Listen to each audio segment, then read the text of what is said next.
ಇತ್ತಲೊಂದಮ್ಮನು ಕಂಕನೆಲ್ಲಿರುವುದಿರೆ ಮಮತ ಸುತಾತರು ಮಾಡದಿರ ಭವನಗಳು ವರ್ತಿಸಿದ ಆಚೆಯುಳ್ಪಾದ ಅರಿವಿನಾಗಿ ಸಾತೋನು ಪಾಲಯನು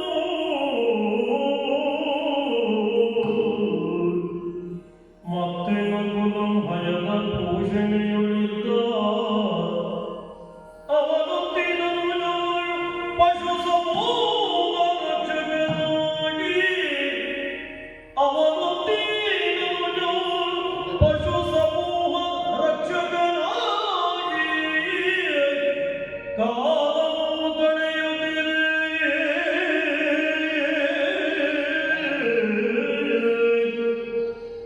ಮತ್ತಗನಗಮನೆ ಸೈರತ್ರಿ ವೇಷವನ ಐದಂದಳೆ ಪೊಗಡುವೆನು ಆ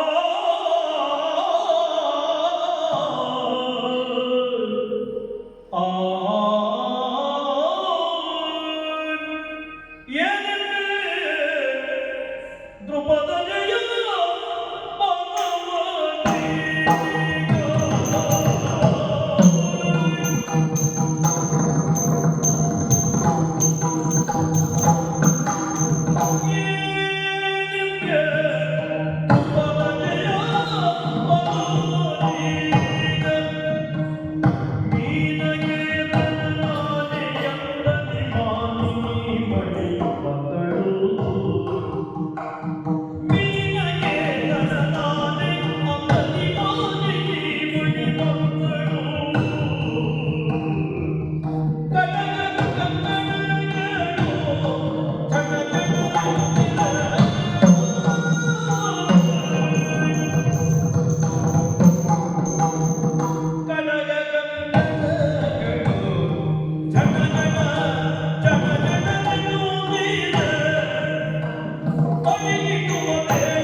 ಏನೆಂಬೆ ಧ್ರುಪದ ಜಯ ಬರವನೀಗ ಇದು ಸಂದರ್ಭವನ್ನು ಅನುಸರಿಸಿ ಬೇರೆ ಬೇರೆ ರೀತಿಯಾದ ಅರ್ಥವನ್ನು ಕೊಡ್ತಾ ಇದೆ. ಯಾರಿಗೆ? ನನಗೆ. ಅದಲ್ಲದೆ ಹೋದ್ರೆ ಈ ಉಕ್ತಿ ಎನ್ನುವಂಥದ್ದು ಪುನರುಕ್ತಿ ಆಗ್ತಾ ಇದೆ ನನ್ನ ಬದುಕಿನಲ್ಲಿ. ಏನೆಂಬೆ ಧ್ರುಪದ ಜಯ ಬರವನೀಗ ಈ ಪ್ರಪಂಚಕ್ಕೆ ನಮ್ಮ ಬದುಕಿಗೆ ಹಾಗಾಗಿದೆ. ಹಾಗಾಗಿ ಅಗ್ನಿಮುಖದಿಂದ ಮೇಲೆದ್ದವಳು ನಾನು. ಪ್ರಪಂಚದಲ್ಲಿ ಹುಟ್ಟಿದವರೆಲ್ಲ ಕೊನೆಯಲ್ಲಿ ಅಗ್ನಿಯಲ್ಲಿ ಹೋಗು. ನಾವು ಹಾಗಲ್ಲ, ಹುಟ್ಟುವಾಗ ಬೆಂಕಿಯಿಂದ ನೋಡು ಮೇಲೆ.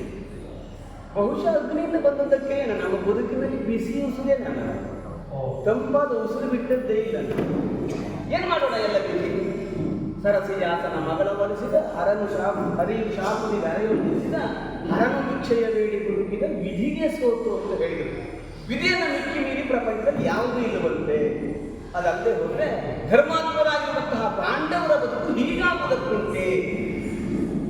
ತ್ರಿಪದ ಜಯ ಬರವನ್ನು ಹೇಳಿದ ಯಾಕೆ? ಆ ದಿವಸ ನನ್ನ ಅಪ್ಪ ವಿಶೇಷವಾದಂತಹ ಯಾಗವನ್ನು ಮಾಡುವ ಮೂಲಕವಾಗಿ ಮಗನನ್ನು ಪಡೆಯಬೇಕು ಅಂತ ಮಾಡಿದ ಯಾಗ. ಅದು ಹುಟ್ಟಿದವಳು ಮಗಳು. ಆ ಮಗಳಿಂದ ತನ್ನ ಉದ್ದೇಶವನ್ನು ಈಡೇರಿಸಿಕೊಳ್ತೇನೆ ಎಂದು ಮುಂದಾದ. ಹಾಗೆ ಬೆಂಕಿಯಿಂದ ಎದ್ದು ಬಂದವಳು ನಾನು. ಬರುವಾಗಲೇ ವಚನ ಧರಿಸಿಯೇ ಬಂದಿದ್ದೇನೆ. ಆವಾಗ ನಾಡಿನ ಜನರೆಲ್ಲ ಸುತ್ತಮುತ್ತ ಕುಳಿತವರೆಲ್ಲ ಹೇಳಿದ್ರಂತೆ, ಏನೆಂಬೆ ದ್ರೌಪದ ಜಯ ಬರವ, ಈ ಪ್ರಪಂಚಕ್ಕೆ ಅವರ ಬರುವಿಕೆಯೇ ಏನೆಂಬೆ. ಆಶ್ಚರ್ಯ ಸೂಚಕವಾಗಿ ಉದ್ಘಾರವಾದ ವಾಚಕವಾಗಿದ್ದವು. ಆನಂದದಲ್ಲಿ ನಗು ಪ್ರಾಯಪ್ರಬುದ್ಧರಾದವಾಗ ನನ್ನ ಅಪ್ಪ ವಿಶೇಷವಾದಂತಹ ತಹವನ್ನರಿಸಿ ಮದುವೆ ಮಾಡಬೇಕು ಅಂತ ಮುಂದಾದ. ಪಚ್ಚಯಂತ್ರವನ್ನು ಬೇಕಿಸಿದರು. ಆ ಸಂದರ್ಭಕ್ಕೆ ಸೇರಿರುವಂತಹ ಅರಸು ಮಕ್ಕಳಿಷ್ಟು ಅವರೆಲ್ಲ ದಾಮುಂಡೆ ದಾಮೋದೇವರಾಗಿ ಮದುವೆಯಾಗುವುದಕ್ಕೆ ಬಂದು ನಿಂತ ಸಂದರ್ಭಕ್ಕೆ ವರಹ ಮಾಲಿಕೆಯನ್ನು ಹಿಡಿದು ನಾನು ಗಜಗಾಮಿನಿಯಾಗಿ ಬರುತ್ತಾ ಇರುವಾಗ ಬೆಳೆದ ಪಾಯಸಮತ್ತರಾದಂತಹ ನನ್ನನ್ನು ನೋಡಿದ ಅಲ್ಲ ನನ್ನ ಸೌಂದರ್ಯವನ್ನು ಕಂಡು ಬೆರಗಾದಂತಹ ಯಾರೆಲ್ಲ ಹೇಳಿದ್ರು ಏನೆಂಬೆದರ ಪದ್ಧತಿಯ ಬರವನೀಗ ಮದುವೆಯಾಯಿತು. ಮದುವೆ ಪ್ರಪಂಚದಲ್ಲಿ ಮತ್ತೆ ಯಾರಿಗೂ ಆಗಲಿಲ್ಲ ಅನ್ನೋ ಹಾಗೆ ನನಗಾಯಿತು. ಒಬ್ಬರಲ್ಲ ಇಬ್ಬರಲ್ಲ ಐವರನ್ನ ಕೈ ಹಿಡಿಯುವ ಹಾಗಾಯಿತು. ಪಾಂಡವರು ಮಹಾಪರಾಕ್ರಮಿಗಳು ತಿಳಿಸಿಕೊಂಡವರು. ಅವರ ಪತ್ನಿಯಾದ ನಾನು ಅಷ್ಟೇ ಅಲ್ಲ, ಇನ್ನೇನು ಧರ್ಮರಾಯ ವಿಶೇಷವಾದಂತಹ ಪಟ್ಟಾಭಿಷೇಕನಾಗಿ ಕುಳಿತ ಸಂದರ್ಭದಲ್ಲಿ ಅವನ ಕುಲದಲ್ಲಿ ಕುಳಿತು ಮಂತ್ರಾಕ್ಷತೆಗಳು ನನ್ನ ತಲೆ ಮೇಲೆ ಬಿದ್ದವು. ಆವಾಗಲೂ ಹೇಳಿದ್ರು ಏನೆಂಬೆಂದ್ರೆ ಪದಜಯ ಬರಬನೀಗ. ಆ ನಂತರದಲ್ಲಿ ಏನು ಮಾಡೋಣ, ದ್ಯೂತವನ್ನಾಡುವುದರ ಮೂಲಕವಾಗಿ ಸರ್ವಸ್ವವನ್ನು ಕಳ್ಕೊಂಡು ನನ್ನನ್ನು ಪಣವಾಗಿಟ್ಟು ದ್ಯೂತವನ್ನಾಡಿದವಾಗ ಸೋತಂತಹ ಧರ್ಮಜ ನನ್ನನ್ನು ಪಣವಾಗಿಟ್ಟ, ನನ್ನನ್ನು ಸೋತ. ಆ ಕಾಲಕ್ಕೆ ದುರುಳ ದುಶ್ಯಾಸನ ತುಂಬಿದ ಸಭೆಗೆ ನನ್ನ ಮುಡಿ ಹಿಡಿದು ಎಳ್ಕೊಂಡು ಬರ್ತಾ ಇದ್ದೆ. ಆವಾಗಲೂ ಹೇಳಿದ್ರು ಏನೆಂಬೆದ್ರು ಪದಜಯ ಬರಬನೀಗ. ಏನು ಮಾಡೋಣ, ಅಲ್ಲಿ ಏನೆಲ್ಲ ಪ್ರಕರಣಗಳು ನಡೆಯಿತು. ಅಂತೂ ವನವಾಸ ಅಜ್ಞಾತವಾಸವನ್ನು ಅನುಭವಿಸಬೇಕು ಅಂತ ನಾವು ಅಲ್ಲಿಂದ ಹೊರಟೆವು. ವನವಾಸ ಮುಗಿಯಿತು. ಬೆಳಗುತ್ತಿರುವಂತಹ ಒಬ್ಬ ಸೂರ್ಯನನ್ನ ಕತ್ತಲಲ್ಲಿ ಕಟ್ಟಿದ್ರೆ ಏನಾಗಿತ್ತು ಸ್ವಾಮಿ? ಪಾಂಡವರು ಹಾಗಾದಂತಹ ಬದುಕಿನಲ್ಲಿ ಇಡೀ ಪ್ರಪಂಚವನ್ನು ಮುಟ್ಟಿಲಿಡಿದು ಆಳಬಹುದಾದಂತಹ ಧರ್ಮವನ್ನು ನೆರವೇರಿಸುವುದಕ್ಕೆ ಅನುಕೂಲವಾದಂತಹ ಯಾವ ಸಾಮರ್ಥ್ಯವನ್ನು ಹೊಂದಿರುವಂತಹ ಪಾಂಡವರನ್ನ ವನವಾಸದಲ್ಲಿದ್ದ ದುರ್ನೀತಿ ಏನು ಮಾಡೋದು? ವನವಾಸ ಮುಗಿಯಿತು. ಅಜ್ಞಾತವಾಸಕ್ಕೆ ಬರುವಾಗ ಐವರು ಅಣ್ಣ ತಮ್ಮನ್ನು ಕುರಿತು ತಮ್ಮ ತಮ್ಮಲ್ಲಿಯೇ ಮಾತಾಡಿಕೊಂಡು ಮತ್ಸ್ಯ ನಗರವನ್ನು ಸೇರುವುದು. ಅಲ್ಲಿ ನಾವೆಲ್ಲ ವೇಷಧಾರಿಗಳಾಗಿರುವುದು. ನನ್ನನ್ನು ಕರೆದ ನೀನು ಏನು ಮಾಡ್ತೀಯ ಅಂತ ಕೇಳಲಿಲ್ಲ. ಹಾಗಂತ ಏನು ಮಾಡಬೇಕು ಅನ್ನೋದು ನನಗೆ ಗೊತ್ತಿದೆ. ಯಾಕೆ? ಗಂಡನನ್ನು ಅನುಸರಿಸುವುದು ಹೆಂಡತಿಗೆ ಕರ್ತವ್ಯ. ಹಾಗಾಗಿ ಅವರು ಏನು ಮಾಡ್ಯಾರೋ ಅದನ್ನು ಅನುಸರಿಸಬೇಕಂತ ನನಗೆ ಕರ್ತವ್ಯ. ಸತ್ಯವಾನ ಪ್ರಾಣವನ್ನು ಎಳ್ಕೊಂಡು ಹೋಗುವಾಗ ಸಾವಿತ್ರಿ ಅವನ ಜೊತೆಗೆ ಬರ್ತಾ ಇದ್ದಂತೆ. ಯಮ ಕೇಳಿದಂತೆ ನೀನು ಯಾಕೆ ಅಮ್ಮ ಬರುವುದು? ಕಳೆದಿರುವುದು ನಿನ್ನ ಗಂಡನ ಪ್ರಾಣ ಮಾತ್ರ, ಅವನ ಆಯುಷ್ಯ ಮಾತ್ರ, ನೀನು ಯಾಕೆ ಬರ್ತೀಯ? ಆವಾಗ ಅವಳು ಕೇಳಿದಂತೆ ನನ್ನನ್ನು ಕೇಳಿದಕ್ಕೆ ನೀನು ಯಾರ? ನನ್ನ ಗಂಡನನ್ನು ಅನುಸರಿಸುವುದು ನನಗೆ ಕರ್ತವ್ಯ. ಹಾಗೆ ಗಂಡನ ಎಲ್ಲೇ ಹೋಗೋದನ್ನು ಅನುಸರಿಸಬೇಕಾದ ನನಗೆ. ಆದರೆ ಇದು ಯಾವಾಗಿನ ಹಾಗೆನ ಪರಿಸ್ಥಿತಿ ಅಲ್ಲ, ಅಜ್ಞಾತವಾಸ. ನಾನು ಯಾರಿಗೂ ಯಾರಿಗೂ ತಿಳಿಯಬಾರದು. ಒಬ್ಬೊಬ್ಬರು ಒಂದು ವೇಷವನ್ನು ಧರಿಸಿದರು. ಧರ್ಮರಾಜ ಕಂಕನಾಥ. ಕಂಕ ಅಂತ ಹೇಳಿದ್ರೆ ನದಿಯನ್ನು ಅರ್ಥ ಉಂಟು, ಮೋಸ ಎನ್ನುವ ಅರ್ಥ ಉಂಟು. ಧರ್ಮರಾಯ ನಾನು ಕಂಕ ಅಂತ ಹೇಳಿದ್ರೆ ನಾನು ಮೋಸ ಅಂತ ಸತ್ಯವನ್ನೇ ಹೇಳಿದ್ದಾನೆ. ಆನಂತರದಲ್ಲಿ ವರದನಾದ ಭೀಮ. ಯಾಕೆ? ಬಟ್ಟೆ ಸ್ವಲ್ಪ ದೊಡ್ಡವನಲ್ಲ, ದೊಡ್ಡದು ಅಂತ ಹೇಳಿದ್ರೆ ಹೆಚ್ಚು ತಿಂತಾನೆ ಅಂತ ಕಾಣುವುದಕ್ಕೆ ದೊಡ್ಡದಲ್ಲ. ಪ್ರಕೋದರ ನಾವು ಉಳಿದ ಬಟ್ಟೆ ಯಾವಾಗ ಈಗಿರುವುದಲ್ಲ. ಹಾಗೆ ಆನಂತರದಲ್ಲಿ ಬ್ರಹ್ಮಣಿಯಾದ ಪಾರ್ಥ. ಅವರಿಬ್ಬರು ಅಶ್ವಪಾಲಕ ಗೋಪಾಲಕರಾದ ನಕುಲ ಸಹದೇವರು. ನಾನೇನು ಮಾಡೋದು? ಅವರ ಜೊತೆಗಂತೂ ಇರುವುದಕ್ಕೆ ಆಗುವುದಿಲ್ಲ. ದೂರದಲ್ಲಿದ್ದು ಅವರನ್ನು ಆಗಾಗ ನೋಡುವಂತಹ ಅವಕಾಶವನ್ನು ನಾವು ಪಡೆಯಬೇಕೆನ್ನುವ ಕಾರಣಕ್ಕಾಗಿ ನಾನು ಮತ್ಸ್ಯನಗರಿಯತ್ತ ಹೊರಟೆ. ನಾನು ಹೀಗೆ ಬೀದಿಯಲ್ಲಿ ಬರುವಾಗ ಅಕ್ಕಪಕ್ಕದ ಹೆಂಗಸರು ಅವರಿಗೂ ಹಾಕಿಕೊಳ್ಳುವುದು, ಇವ್ರು ಯಾರಾಗಿರಬಹುದು, ಇವ್ರು ಯಾರಾಗಿರಬಹುದು. ಆವಾಗ ನನ್ನ ಅಂತರಂಗ ಅಂದುಕೊಂಡದ್ದು ಏನೆಂಬೆದರ ಪದಜಯ ಬರವನೀಗ. ನನ್ನನ್ನು ಇವ್ರು ಯಾರಾಗಿರಬಹುದು ಅಂತ ಯಾರ್ಯಾರೋ ಸಂಶಯಿಸುವ ಹಾಗಾಯ್ತಲ್ಲ. ಏನೆಂದರೆ ಪ್ರಪಂಚದ ಬರುವ ಈ ಪ್ರಪಂಚಕ್ಕೆ ಬರುವಾಗಲೇ ಅಂತಹ ಒಂದು ವಿಳಾಸವನ್ನು ಹೊತ್ತು ಬಂದ ನಾನು ಈಗ ಹೀಗಾಗಿ ಹೋದ್ನಲ್ಲ, ಅದಕ್ಕೆ ವಿಧಿ ಅನುಮಾನವೇ ಏನೇ ಮತ್ಸ್ಯನಗರವನ್ನು ಸೇರುವಂತಹ ಉದ್ದೇಶವನ್ನು ಹೊತ್ತು ಬಂದಿದ್ದೇನೆ. ರಾಜಕೀಯದಲ್ಲಿ ಹೀಗೆ ಮುಂದುವರಿದ್ದೇನೆ.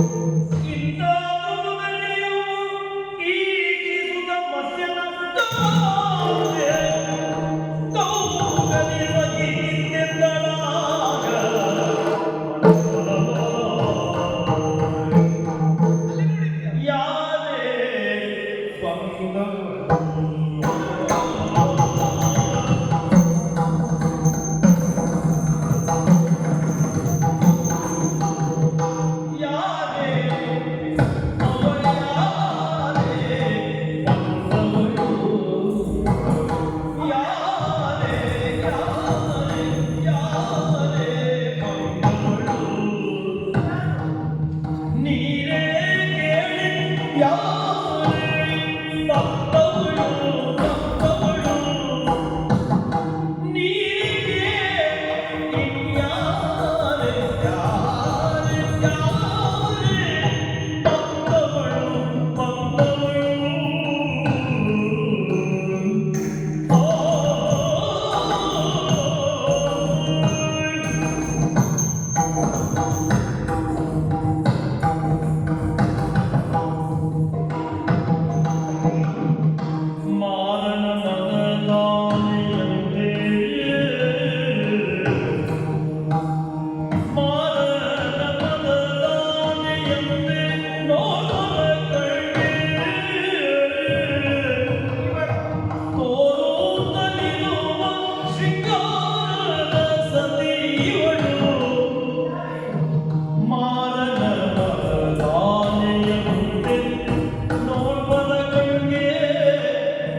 ಆಶ್ಚರ್ಯವನ್ನೇ ಕಾಣುತ್ತಾ ಇದ್ದೀನಿ. ಏನು? ಅರಮನೆಯ ಮುಂಬರಿಗೆಯ ಮೇಲೆ ಕುಳಿತು ಮನದ ಬೇಸರವನ್ನು ಕಳೆದುಕೊಳ್ಳಲು ಸಖಿಯ ವ್ರಾತವನ್ನು ಕೂಡಿ ರಾಜಬೀದಿಯತ್ತ ದೃಷ್ಟಿ ಹಾಯಿಸಿ ಕಾಲಕ್ಷೇಪಕ್ಕಾಗಿ ವಿನೋದದ ಮಾತುಗಳನ್ನಾಡುತ್ತಾ ಕಾಲ ಕಳೆಯುವುದಲ್ಲೇ ಕಾಲ ಕಳೆಯುವ ಸಮಯವಿದೆ. ಆದರೆ ಈ ಅರಮನೆಯ ಉಪ್ಪರಿಗೆಯ ಮೇಲೆ ಕುಳಿತು ಓ ಅದು ರಾಜಬೀದಿಯತ್ತ ದೃಷ್ಟಿ ಹಾಯಿಸಿದ್ರೆ ಯಾರೇ ಅವರು ಭಾರವಾದ ಮನಸ್ಸಿನಿಂದ ಭಾರವಾದ ಹೆಜ್ಜೆಯನ್ನಿಟ್ಟು ಲಾಂಗ ಮದನಳಾಗಿ ತಲೆಯನ್ನು ತಗ್ಗಿಸಿ ರಾಜಬೀದಿಯಲ್ಲಿ ಅತ್ತಿಂದಲಿಂದ ಇತ್ತಿಂದಲತ್ತ ಸಂಚರಿಸ್ತಾ ಇದ್ದಾಳೆ. ಆಶ್ಚರ್ಯವಾಗಿದೆ ನನಗೆ. ರಾಜಬೀದಿಯಲ್ಲಿ ಕೆಲಸಕ್ಕಾಗಿ ಎಷ್ಟು ಜನ ಆ ಕಡೆ ಈ ಕಡೆ ತಿರುಗುತ್ತಾರೆ. ಹೌದು, ಅವರ ಕರ್ತವ್ಯವನ್ನು ಮುಗಿಸ್ತಾರೆ. ಆದ್ರೆ ಇವಳು ನಮ್ಮವಳಲ್ಲ. ಯಾಕೆ ನಮ್ಮವಳೇ ಹೌದು ಅಂತಾದ್ರೆ ಮೇಲಿರುವುದು ಮಹಾರಾಣಿ ಗೌರವಿಸಬೇಕು ಎನ್ನುವ ಸಾಮಾನ್ಯ ಪ್ರಜ್ಞೆ ಅವರಿಗೆ ಇರ್ತದೆ. ನಮಸ್ಕರಿಸಬೇಕು. ಹೌದು ಅಲ್ಲ, ಅವಳು ನಮ್ಮವಳು ಅಂತಂದ್ರೆ ಅವಳ ಪರಿಚಯ ನಮಗಿರ್ಬೇಕಲ್ಲ. ಹೌದು, ಈಗ ಅವಳ ಪರಿಚಯ ನಮಗಿಲ್ಲದಿದ್ರು ನಮ್ಮ ಪರಿಚಯ ಅವಳಿಗಿರ್ಬೇಕು. ನಿಜ, ಮಹಾರಾಣಿಯ ಪರಿಚಯವೂ ಅವಳಿಗಿಲ್ಲ. ಹಾಗಾದ್ರೆ ಇವಳು ನಮ್ಮವಳಲ್ಲ. ನಮ್ಮ ಈ ನಾಡಿಗೆ ಹೊಸಬಳು ಅಂತಾದ್ರೆ ಹತ್ತಾರು ಪ್ರಶ್ನೆಗಳು ಮನದ ಸುತ್ತ ಸುಳಿಯುತ್ತಾ ಇದೆ. ಹಾಗಾದ್ರೆ ಇವಳು ಯಾರು, ಎಲ್ಲಿಂದ ಬಂದವಳು, ಯಾಕಾಗಿ ಈ ರೀತಿ ನಿಂದವಳು? ದೂರದಲ್ಲಿ ಅವಳ ಚರ್ಯ ಚಟುವಟಿಕೆಯನ್ನು ಗಮನಿಸಿದಾಗ ಯಾರೋ ಚಿಂತಿತಳು ಎನ್ನುವುದು ಸತ್ಯ. ಯಾವುದೋ ಒಂದು ಗೊಂದಲಕ್ಕೆ ಒಳಗಾದವಳು ಎನ್ನುವುದು ಸತ್ಯ. ಆದ್ರೆ ಅವಳು ಎಲ್ಲಿಯವಳು ಅಂತ ಬೇಕಲ್ಲ. ಹೌದು, ನಮ್ಮವಳಲ್ಲ ಅಂತಾದ್ರೆ ಹಾಗಾದ್ರೆ ಹೀಗಿರೋದು ಸತ್ಯ. ಏನು? ಅವಳು ಸುರದ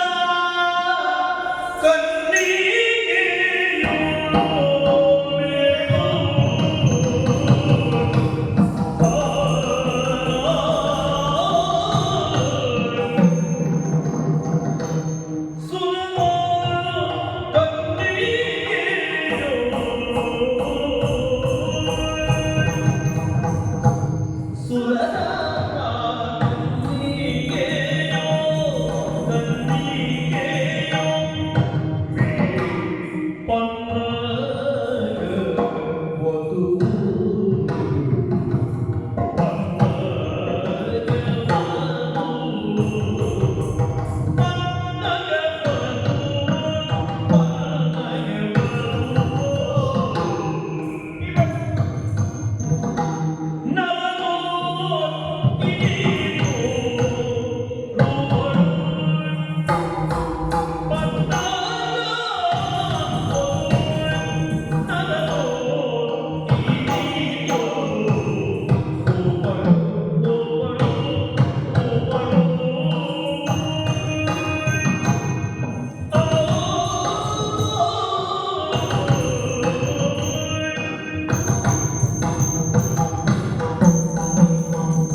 ಅವಳು ಮೊಮ್ಮಗಳನ್ನು ಅಂತಾದ್ರೆ ಅವಳು ಎಲ್ಲಿಯವಳು ಯಾಕಾಗಿ ಬಂದವಳು ಎನ್ನುವ ಕುತೂಹಲ ಹೆಚ್ಚಾಗುತ್ತಾ ಇದೆ. ಹೌದು ಅನುಮಾನಗಳ ಮನಸ್ಸನ್ನು ಸುಳಿಯುತ್ತಾ ಇದೆ. ಯೋಚನೆ ಮಾಡು, ಏನು ಈ ಲೋಕದವಳೇ ಅಲ್ಲವೇ? ಈ ಲೋಕದವಳಲ್ವಾ? ಭೂಲೋಕದವಳಲ್ವ? ಈ ಲೋಕದವಳಲ್ಲ ಅಂತಾದ್ರೆ ಮೇಲಿನಿಂದ ಕೆಳಗೆ ಬಿದ್ದದ್ದು, ಹಾ ಹಾ ಅಲ್ಲ ಕೆಳಗಿನಿಂದ ಮೇಲೆ ಎದ್ದದ್ದು. ಹಾ ಅಂದ್ರೆ ಕೆಳಗಿಂದ ಮೇಲೆ ಇರುವುದು ಏನು ಅಂದ್ರೆ ನಾಗಕನ್ನಿಕೆಯ ಪಾತಾಳದವಳು. ಅಂತ ತಿಳಿದುಕೊಳ್ಳೋಣವೇ? ನಾಗಕನ್ನಿಕೆಯವಳು ಅಲ್ಲಮ್ಮ. ನಾಗಕನ್ನಿಕೆಯರು ಹೇಗಿರ್ತಾರೆ ಎನ್ನುವ ವಿಚಾರವನ್ನು ನಾವು ತಿಳಿದಿದ್ದೇವೆ. ಹೌದು ಸೊಂಟದ ಮೇಲೆ ಮಾನವಾಕೃತಿ, ಕೆಳಗೆ ಹಾವಿನ ಆಕೃತಿ. ಹೌದು ಆದ್ರೆ ಇವಳು ಹಾಗಲ್ಲ, ಮೇಲಿಂದ ಕೆಳಗೆ ಒಂದೇ ಆಕೃತಿ. ಒಂದೇ ಆಗಿತ್ತು. ನಾಗಕನ್ನಿಕೆಗೆ ಸೊಂಟದಲ್ಲಿ ಬಲ ಇಲ್ಲ, ಅವರು ಬಡಕುದಂತೆ. ಇವಳಿಗೆ ಬಲ ಉಂಟು. ಬಲ ಮಾಡಿ ನಿಂತಿದ್ದಾಳೆ. ಅಂತಾದ್ರೆ ಇವಳು ನಾಗಲೋಕದವಳಲ್ಲ. ಹಾಗಾದ್ರೆ ಮೇಲಿನವಳು ಮೇಲಿನವಳನ್ನು ತಿಳಿದುಕೊಳ್ಳೋಣವೇ? ಅಪ್ಸರಾಂಗನೆ, ರಂಬೆ, ಊರ್ವಶಿ, ಮೇನಕ. ನೀನು ಯಾವತ್ತೂ ಹೇಳು, ಹೌದು ಅಮ್ಮ ನಾನು ರಂಬೆ ಆಗಿದ್ದೇನೆ, ರಂಬೆ ಆಗಿದ್ದೇನೆ. ನಾನು ಹೂಗುತ್ತದೆ ಯಾಕೆ ನಿನಗೆ ಬೇಸರ ಆಗ್ಬಾರ್ದು. ಆದ್ರೆ ರಂಬೆಯೋ, ಹೌದಾ? ಮೇನಕೆಯೋ, ಸಾಧ್ಯ ಇಲ್ಲ. ಶಚಿಪತಿ ಇಲ್ಲಪ್ಪ. ಶಚಿಯ ಶಚಿಯೋ, ಶಚಿ ಸುರೇಂದ್ರನ ಪತಿ ಸತೀಶ್ ಅಲ್ಲ. ಶಚಿಯಾಗಿರೋದಕ್ಕೆ ಸಾಧ್ಯವೇ? ಯಾಕೆ? ಯಾಕೆ ಗೊತ್ತಾ? ಈ ದೇವಲೋಕದವರೆಲ್ಲ ಬಿಡುಗಡೆ, ಹೌದು ಬಿಟ್ಟ ಕಣ್ಣನ್ನು ಬಿಟ್ಟ ಹಾಗೆ ನೆಟ್ಟ ದೃಷ್ಟಿಯಿಂದ ನೋಡುವವರು. ಹೌದು. ಆದ್ರೆ ಇವಳು ಹಾಗಲ್ಲ. ಕ್ಷಣಕ್ಕೊಮ್ಮೆ ಕಣ್ಣು ಮುಚ್ಚುತ್ತಾಳೆ ಬಿಡುತ್ತಾಳೆ, ಮುಚ್ಚುತ್ತಾಳೆ ಬಿಡುತ್ತಾಳೆ. ಹೌದು. ಹಾಗಾದ್ರೆ ಇವಳು ದೇವಲೋಕದವಳಲ್ಲ. ಅವಳಲ್ಲ, ಮೇಲಿನವಳಲ್ಲ. ಮೇಲೆ ದೇವಲೋಕದವರು ಭೂಮಿಯನ್ನು ಸ್ಪರ್ಶಿಸುವುದೇ. ಇವಳು ಭೂಮಿಗೆ ಒತ್ತೆ ಇಟ್ಟಿದ್ದಾಳೆ. ನೆಲದ ಮೇಲೆ ಇದ್ದಾಳೆ. ಅದು ಕಾಲು ಭೂಮಿ ಮೇಲೆ ಉಂಟು. ಹಾಗಾದ್ರೆ ದೇವಲೋಕದವಳ, ನಾಗಲೋಕದವಳಲ್ಲ, ಭೂಲೋಕದವಳೇ. ಭೂಲೋಕದವಳಾಗಿದ್ರೆ ಇಂಥ ಚಂದ್ರ ಹೆಣ್ಣನ್ನ ನೋಡಿ ಅಲ್ವಾ? ಪ್ರತಿಯೊಂದು ಹೆಣ್ಣು ಮಕ್ಕಳಿಗೂ ಮನಸ್ಸಿನಲ್ಲಿ ಇರ್ತದೆ, ನಾನ್ ಚಂದ. ಹೌದು. ಕನ್ನಡಿಯಲ್ಲಿ ಎದ್ದರಿದ್ರೆ ಅವರ ಶೃಂಗಾರ ನಾನ್ ಚಂದ, ಒಂದು ದೃಷ್ಟಿ ಕೊಟ್ಟಿರು ಅಲ್ವ ನಿನ್ನ. ಅಂದ್ರೆ ಅವರ ಮನಸ್ಸಿನಲ್ಲಿ ಇರುವುದು ಸಹಜ, ನಾವು ಚಂದ ಅಂತ. ಹೌದು. ಹೆಚ್ಚಾಗಿ ನನ್ನ ಮನಸ್ಸಿನಲ್ಲಿ ಉಂಟು. ಹೌದು. ನನಗೆಷ್ಟು ವಯಸ್ಸಾದ್ರೂ ನಾನು ಚಂದ ಅಯ್ಯೋ ನೀವು ಚಂದ ಚಂದ ಅಂತ ನೀ ಹೇಳುದು. ಇರ್ಲಿ, ನನಗೆ ಅದೇ ಸಂತೋಷ. ಯಾರು ಹೇಳಿದ್ರು ನೀನು ಹೇಳ್ತೀಯಲ್ಲ, ಹಾಗಾಗಿ ನೀನು ನನ್ನ ಒತ್ತಿನಲ್ಲಿ ಇರಿಸಿಕೊಳ್ಳಿ. ಯಾಕೆ ಈ ಚಂದ ಅಂತ ಆಗಿದೆ? ಯಾಕೆ? ಹೆಣ್ಣು ಮಕ್ಕಳಿಗೆ ಸಹಜ ಅಭಿಮಾನ. ಹೌದು. ಆದ್ರೆ ನಾನು ಈಗ ಯೋಚನೆ ಮಾಡುದು, ನಾವು ಯಾರು ಚಂದವೇ ಅಲ್ಲ. ಇವಳನ್ನು ನೋಡಿದ ಮೇಲೆ ಹೌದು, ಅತಿ ರೂಪವತಿ ಆಗಿದ್ದಾರೆ. ಯಾರು ಯಾಕಾಗಿ ಬಂದವರು? ಏನೇ ಆಗಲಿ ಬಂದದ್ದು ನಮ್ಮ ನಾಡಿಗೆ ತಾನೆ. ಹೌದು. ನೋಡಿದವಳು ಮಹಾರಾಣಿ, ನೋಡಿ ಸುಮ್ಮನೆ ಕುಳಿತರೆ ಆ ಸ್ಥಾನಕ್ಕೆ ಗೌರವ ಏನಿದೆ ಅಲ್ವಾ? ಯಾರು ಬರ್ತಾರೆ, ಯಾರು ಹೋಗುತ್ತಾರೆ, ಅವರ ಯೋಗಕ್ಷೇಮವನ್ನು ವಿಚಾರಿಸಬೇಕಾದ ಇಲ್ಲಿಯ ಒಳಗೆಯ ಕರ್ತವ್ಯ. ಹೌದು. ಹಾಗಂತ ನಾನೇ ಹೋಗುವುದು ಅವಳ ಬಳಿಗೆ. ನೀವು ಹೋಗುದು ಸರಿಯಲ್ಲ. ಹೋಗುವುದಕ್ಕೆ ಬರುವುದಕ್ಕೆ ಏನು? ಹೋಗಿ ಅವಳನ್ನು ಇಲ್ಲಿಯವರೆಗಾಗಿದ್ದರಿಂದ ಹಾ. ಅವಳು ಯಾರು ಅಂತ ಕೇಳುದು ಬೇಡ. ಹಾ. ಅಮ್ಮ ಕರೆದಿದ್ದಾರೆ ಅಂತ ಹೇಳು. ಹಾಗೆ. ಅವಳ ನಿರೀಕ್ಷೆ ನಾನು ಹಾ. ಬದಲಿಗೆ